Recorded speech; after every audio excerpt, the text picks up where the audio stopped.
और बच्ची को जन्म देते ही सुमित्रा की मृत्यु हो गई। सवित्रों ने देखा कि वो छोटी नन्ही कलियों में बदल रही है। जब तक उसने बच्ची को नहलाया, वो कलियां पूरी पत्तियों का रूप ले चुकी थी। हालांकि उसने उन्हें एक एक करके चुनना शुरू कर दिया था, पर वे उसके शरीर के विभिन्न हिस्सों से किसी घास की तरह उगने लगी थीं। जब तक सुमित्रा की पलकों को उन पत्तियों ने ढका, वो मर गई, क्योंकि पत्तियों द्वारा उसके शरीर के सारे रक्त को चूस लेने के कारण वो सांस नहीं ले पा रही थी। सवित्रों ने पूरी कोशिश करके उसके शरीर को साफ किया ताकि किसी को इस बारे में पता न चले, और उसके बाद ही सबको बच्ची के जन्म की सूचना दी। उसने धनीराम से कहा, मैं सुमित्रा को अपनी बहन की तरह मानती थी। इस बच्ची को जन्म देते ही वो संसार छोड़ के चली गई। इसलिए जब तक ये बच्ची शादी योग्य नहीं हो जाती और किसी योग्य वर से इसका विवाह नहीं हो जाता, मैं इसकी देखभाल करना चाहती हूँ। अगर आपको कोई आपत्ति ना हो तो क्या मैं इस बच्ची के साथ रह सकती हूँ? मुझे कैसी आपत्ति हो सकती है?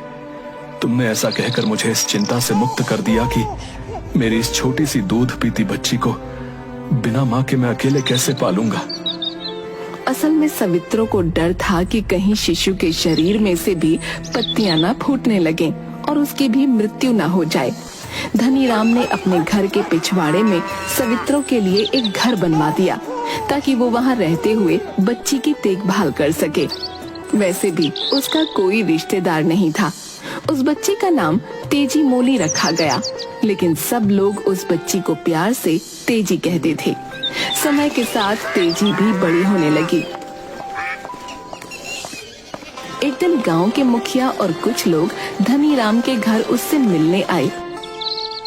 धनीराम, सुमित्रा को गए काफी समय हो चुका है और अब ईश्वर की कृपा से तेजी भी कुछ बड़ी हो गई है, परंतु माँ तो माँ होती है। उसे कुछ समय में माँ की जरूरत पड़ेगी, तब तुम अकेले उसकी परवरिश नहीं कर सकोगे। इसलिए हम सब तुम्हें ये सलाह देने आए हैं कि तुम्हें अपनी बेटी तेजी के लिए दूसरा विवाह कर लेना चाहिए भाई। मैं आप सबकी बात से सहमत हूँ, लेकिन क्या पता कि मेरे दूसरे विवाह से जो स्त्री इस घर में आएगी वो मेरी पुत्री को एक माँ का प्यार देगी या नहीं। धनीराम, हम तुम्हारी बात समझ रहे हैं, लेकिन हर सौतेली माँ खराब नहीं होती। हमारी बात पर विचार करना। गांव वालों के जोर देने पर धनीराम ने दूसरा विवाह कर लिया। इस बीच सवित्रों तेजी के शरीर से कम 4 बार अलग अलग तरह की पत्तियां निकाल चुकी थी। ऐसा करने के लिए वो कभी उसे हल्दी का लेप लगाती तो कभी सोयाबीन का लेप, ताकि उसे पत्तियां खींचकर निकालनी ना पड़े। इस तरह के लेप लगाए जाने की वजह से तेजी के रंग में लगातार निखार आता जा रहा था। तेजी न सिर्फ सुंदर थी, वरन उसकी आंखें भी अंडाकार थीं और पलकें घनी थीं। दूसरी तरफ तेजी की सौतेली माँ शोभा खुद से बुदबुद करती रहती। न जाने इस कमबख्त तेजी पर ऊपर वाले ने कैसी कृपा कर रखी है, जो इसका रूप रंग निखरता ही जा रहा है। इसे तो एक दिन में अच्छे से सबक सिखाऊंगी। बड़ा घमंड है इसे और इसके बाप को इसके रंग रूप पर। तेजी की सौतेली माँ शोभा उसे देखकर जहाँ हैरान रह जाती, वहीं उसे जलन भी होती। पर सवित्रों को हमेशा तेजी की चिंता सताए रहती थी कि कहीं उसे भी कुछ हो न जाए, वरना इस बिन माँ की बच्ची का क्या होगा।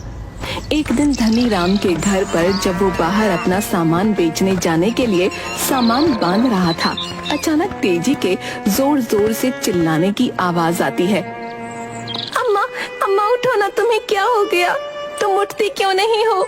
धनीराम दौड़ता हुआ सवित्रों के घर की तरफ जाता है, जहाँ सवित्रों की सोते सोते ही मृत्यु हो गई थी। मत रो बेटा तेजी, तेरी अम्मा भी तेरी माँ की तरह तुझे छोड़कर चली गई है। सब मुझे छोड़कर क्यों चले जाते हैं? क्या मैं इतनी बुरी हूँ? नहीं मेरी बच्ची, तू बुरी नहीं है। ये सब बहुत अच्छे हैं और अच्छे लोगों की तो हमेशा ऊपर वालों को भी जरूरत होती है। उस दिन के बाद तेजी बिल्कुल शांत हो गई। धनीराम कुछ समय तेजी को छोड़कर कहीं नहीं जाता, परंतु व्यापार के लिए बाहर जाना उसकी मजबूरी थी। कुछ हफ्तों बाद एक दिन व्यापार के लिए धनीराम दूसरे शहर जाने की तैयारी कर रहा होता है। तभी लाल गर्दन वाले हरे रंग के तोते ने धनीराम के घर पर गीत गाया। जब तुम मुझे देखते हो तुम नाराज हो जाते हो। तुम्हारी बेटी एक खूबसूरत युवती बन गई है। तुम शहर से उसके लिए वर कब लेकर आओगे? तोते की आवाज बहुत ही कर्कश और तेज थी, जिसे सुनकर धनीराम को अपनी दूसरी पत्नी का ध्यान आ जाता है, जो बहुत ही लड़ाकू किस्म की स्त्री थी। गांव में वो सबसे लड़ती रहती थी और तेजी के साथ नौकरों की तरह व्यवहार करती थी। अगले 6 महीनों की अपनी समुद्री यात्रा के दौरान मैं अपनी बेटी तेजी के लिए उपयुक्त वर जरूर ढूंढ लूंगा। उसी रात तेजी की उंगली में एक छोटी सी हरी पत्ती उग आई, जिसे उसने तुरंत ही चंदन का लेप लगाकर हटा दिया, जिसके बारे में सवित्रो ने उसे बताया था। वो अक्सर सवित्रो को याद करके रोती, क्योंकि उसे तो माँ का प्यार उसी से मिला था। दूसरी तरफ धनीराम के जाते ही शोभा का अत्याचार बढ़ गया। वो अपने पुत्रों के लिए स्वादिष्ट खाना बनाती और तेजी को बचा हुआ चावल नमक डालकर खाने को देती। रात दिन उससे घर के काम करवाती और सोने के लिए भी उसे बिस्तर नहीं देती। तेजी सारे काम करती और जब उसे माँ की याद आती तो कहीं कोने में बैठकर रो लेती। एक दिन तेजी अपनी सौतेली माँ के पास जाती है। माँ, मेरी सबसे खास सहेली का विवाह तय हो गया है।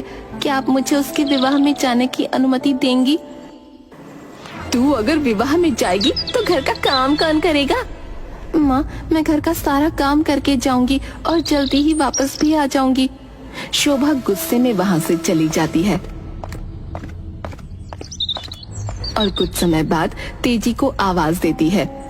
अरे तेजी, कहाँ मर गई? जल्दी आ। जी माँ, आपने मुझे आवाज दी। हाँ, तू क्या कह रही थी? तुझे अपनी सहेली के विवाह में जाना है? ठीक है, चली जा, पर समय से वापस आ जाना। तेजी थोड़ी और हिम्मत करके कहती है। माँ, अगर आप मुझे विवाह में पहनने के लिए अपने पुराने सूती कपड़े दे दें तो बड़ा अच्छा होगा। सूती कपड़े? तो कैसी बातें कर रही है? तुम मेरे महंगे रेशमी कपड़े पहनना शादी में। तुम नए डिजाइन के कपड़े पहनो और अपने इन वस्त्रों के नीचे ब्लाउज भी पहनो, इससे तुम और सुंदर लगोगी। मैं तो अब ऐसे कपड़े पहन नहीं सकती हूँ, क्योंकि अब तो मैं बूढ़ी हो रही हूँ, लेकिन तुम्हें ऐसे कपड़े पहनने चाहिए।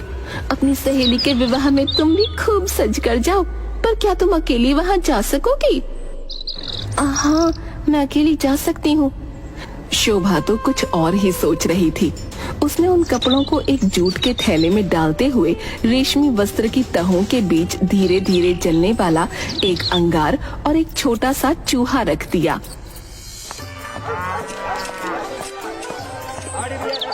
सहेली के घर जाते हुए तेजी को लगा कि जैसे थैले में कुछ हिल रहा है।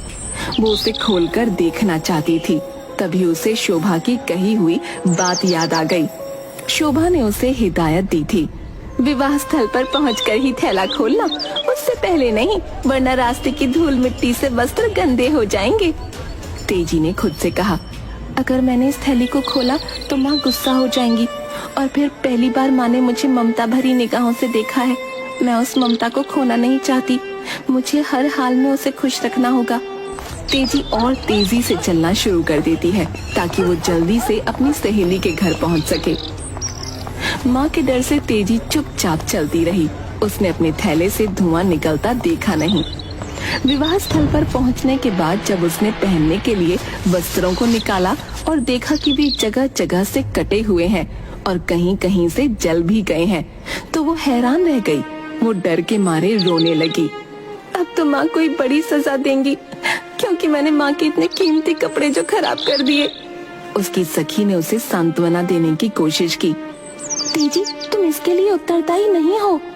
माँ को मैं ये बात कैसे समझाऊंगी? वो मुझे बहुत मारेंगी। उन्हें सब सच बता देना, इसमें तुम्हारी कोई गलती नहीं है। तुम मुझे उपहार में मिले हुए मेरे ये रेशमी वस्त्र पहन लो। तेजी दुखी थी और ये बात भी उसे रुला रही थी कि सखी उससे दूर चली जाएगी, जिसके साथ वो अब तक अपने सारे दुख सुख बांटती आई थी। फिर जिसका तेजी को डर था वही हुआ। उसकी माँ ने उसकी बात पर विश्वास नहीं किया।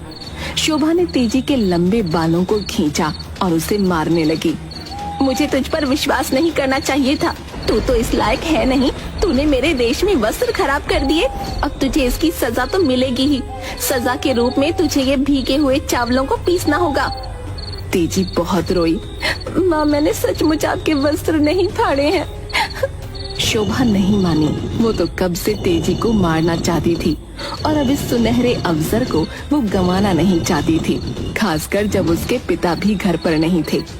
उसने चावल पीस रही तेजी के दाएं हाथ को ही चावल के साथ पीसना शुरू कर दिया और उससे कहा, अब चावल पीसने के लिए अपने बाएं हाथ का इस्तेमाल कर। तेजी रोते रोते बोली, माँ, तुमने मेरे दोनों हाथों को आहत कर दिया है, मुझे जाने दो। अपने सिर से चावल पीस। फिर डंडे से शोभा ने तेजी के सिर पर मारा और उसके शव को घर के पिछवाड़े दबा दिया।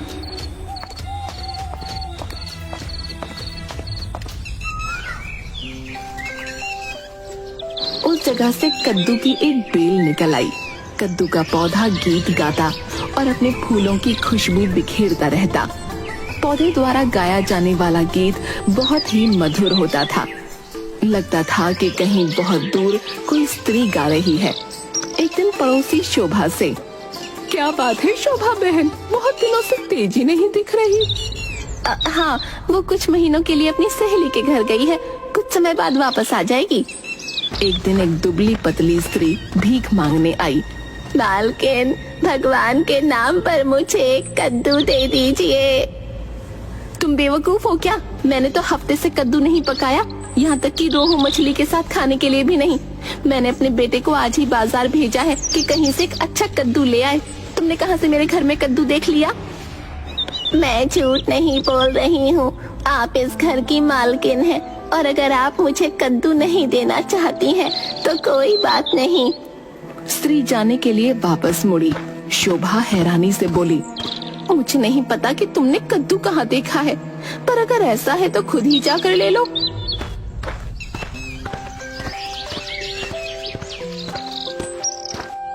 कुछ क्षण बाद वो स्त्री चिल्लाती और रोती हुई वापस आई और बेहोश हो गई। शोभा के तो जैसे होश ही उड़ गए। उसने पानी लाकर उस स्त्री पर छिड़का। क्या तुम ठीक तो हो? तुमने क्या देखा? होश आने पर स्त्री ने अपनी घबराई हुई नजरें चारों ओर घुमाईं। वो अभी भी कांप रही थी और पसीने से तरबतर थी। उस बेल में भूत है। वो कहती है वो तेजी मोली है और उसकी सौतेली माँ ने रेशमी वस्त्र खराब हो जाने की वजह से उसकी हत्या कर दी। वो कौन है? क्या आप उसे जानती हैं मालकिन? ये सुन शोभा बरामदे में इधर उधर चक्कर काटने लगी। उसे डर लग रहा था क्योंकि पड़ोसी अक्सर उससे पूछते ही रहते थे कि तेजी मोली अभी तक वापस क्यों नहीं आई। अचानक उसके मन में एक विचार कौंधा। शोभा खुद से बोली, आखिर वो एक बेल ही है। वो तेजी की बच्ची तो मर चुकी है, वो मेरा कुछ नहीं बिगाड़ सकती। मैं अभी एक कुल्हाड़ी लेकर पिछवाड़े में जाती हूँ और उस बेल को काटकर सारा किस्सा खत्म कर देती हूँ। शोभा कुल्हाड़ी लेकर पिछवाड़े जाती है। उसने सुना कोई विवाह के समय गाए जाने वाला विदाई गीत गा रहा है। तुरंत उसने बेल के टुकड़े टुकड़े कर दिए। पौधे के कोमल बीज चारों ओर बिखर गए। वो बुरी तरह से हाँफ रही थी। फिर वो घर के अंदर जाती है। तुम दोनों मेरे साथ चलो और घर के पिछवाड़े जो कद्दू की बेल निकली है उसके फल फूल बेल सबको काटकर गड्ढे में दबा दो। उन तीनों ने मिलकर एक गहरा गड्ढा खोदकर उस पौधे को बगीचे के एक कोने में दबा दिया। इस बार वहाँ पर गहरे लाल रंग के आलू बुखारे के फल जैसा पौधा उगाया। कुछ हफ्तों बाद गांव के कुछ गाय चराने वाले शोभा के पास जाते हैं। मालकिन, हमें अपने आलू बुखारे के पेड़ में से कुछ आलू बुखारे दे दीजिए। हमारे यहाँ कोई आलू बुखारे का पेड़ नहीं लगा हुआ है, तुम लोग पागल हो क्या? अरे मालकिन, झूठ क्यों बोल रही हैं? आपके घर के पिछवाड़े इतना सुंदर आलू बुखारे का पेड़ है जिसमें लाल लाल आलू बुखारे लटक रहे हैं। शोभा बड़बड़ करती हुई वहीं बैठकर सब्जी काटने लगी। तभी एक आलू बुखारा जमीन पर गिरता है और उसमें से झाग निकलने लगते हैं। दूसरा आलू बुखारा गिरता है और वो एक बच्चे की आवाज में रोने लगता है। फिर तीसरा आलू बुखारा गिरता है और गाना गाने लगता है। अपने हाथ फैलाने की हिम्मत मत करना, मैं कोई आलू बुखारे का पेड़ नहीं हूँ। मुझे तो रेशमी वस्त्रों की वजह से पीस कर यहाँ दबा दिया गया है। ये मैं हूँ तेजी। दूसरी तरफ धनी राम अपने घर लौट रहा होता है। वो बड़ा खुश था और मन ही मन बोल रहा था, मैंने इस बार की यात्रा में व्यापार के साथ साथ अपनी बेटी के लिए उपयुक्त वर ढूंढ लिया। कद काठी से बलिष्ठ, बड़ों की इज्जत करने वाला, लोगों की मदद करने वाला, कोई बुरी आदत नहीं है उसमें। वो मेरी तेजी को बहुत खुश रखेगा और उसके जीवन में जितने कष्ट थे, सारे कष्ट मेरी बेटी अपने पति के साथ उसके घर रहकर भूल जाएगी। तभी उसकी नजर पानी में खिले कमल पर गई। धनी राम ने ऐसा कमल अपनी जिंदगी में कभी नहीं देखा था। वो बांस से बनी छतरी जितना बड़ा था। उसने कहा, इसे मैं अपनी बेटी के लिए तोड़ूंगा, क्योंकि मेरी सुंदर बेटी इस तरह का फूल पाने की ही हकदार है। जैसे ही धनी राम उसे तोड़ने के लिए आगे बढ़ा, तभी वो कमल अपनी दुख भरी कहानी सुनाने लगा, जिसमें वो चूहे, अंगार और अपनी सखी के विवाह की बात कर रहा था। तेजी केवल एक ही बार गा सकती थी, इसलिए उसकी बात पर विश्वास न करते हुए जब वो कमल को उखाड़कर फेंकने लगा तो आप ऐसा ना करें और मुझे तोड़कर ना फेंकें। लेकिन जब उसे तोड़ा जाने लगा तो अचानक धनी राम ने देखा कि उस फूल ने अपनी हथेलियां खोल ली हैं। रुको, इस फूल के हाथ है और इसके हाथों में क्या है? अरे, इसके हाथ में तो एक नया पान का पत्ता और दूसरे हाथ में चबाए हुए पान का पत्ता है। धनी राम के ऐसा कहते ही उस कमल ने वो दोनों पान के पत्ते धनी राम के दोनों हाथों में थमा दिए। धनी राम कुछ क्षणों के लिए मौन रहा और फिर बोला, अगर तुम वास्तव में तेजी हो तो तुम चातक पक्षी में बदल जाओगी और मेरे दाएं हाथ में रखे चबाए हुए पान के पत्ते पर चोंच मारोगी। अगर तुम कोई भूत हो जो मुझे छलने की कोशिश कर रहा है तो तुम मेरे बाएं हाथ में रखे ताजे पान के पत्ते पर चोंच मारोगी। मेरे आदेश का पालन करने में दैवी शक्तियां तुम्हारी मदद करेंगी।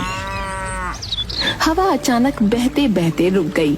ऐसा लगा कि कमल सांस ले रहा है।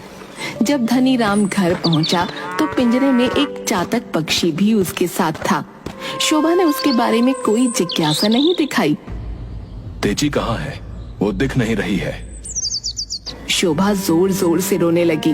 वो अपनी सहेली के विवाह में गई थी और वहीं एक आदमी के साथ भाग गई। हमने शर्म की वजह से ये बात किसी को न बताई। हम सब ने मिलकर तेजी को जगह जगह ढूंढा पर वो कहीं न मिली। ये सुनकर धनी राम एक लाल बॉर्डर वाला वस्त्र लेकर कहा, अब मैं तुम्हें आदेश देता हूँ कि तुम अपने असली रूप में आओ और इस वस्त्र को पहनो। धनी राम इस बार यात्रा में जिस युवक से मिला था वो एक जादूगर भी था और उसने ऐसी बहुत सी चीजें धनी राम को सिखाई थीं जो उसके काम आई। धनी राम ने शोभा को उसके बेटों सहित घर से निकाल दिया। 1 महीने बाद गांव वाले ऐसी भव्य शादी में शामिल हुए जिसकी उन्होंने कभी कल्पना तक नहीं की थी। शोभा को उसके बाद किसी ने न देखा। हालांकि गांव के बाहरी हिस्से में रहते हुए तीनों बेटे तेजी के खिलाफ कोई न कोई षड्यंत्र रचते रहे पर कभी सफल न हुए। तेजी अपने पति के साथ सुखमय जीवन व्यतीत करती रही।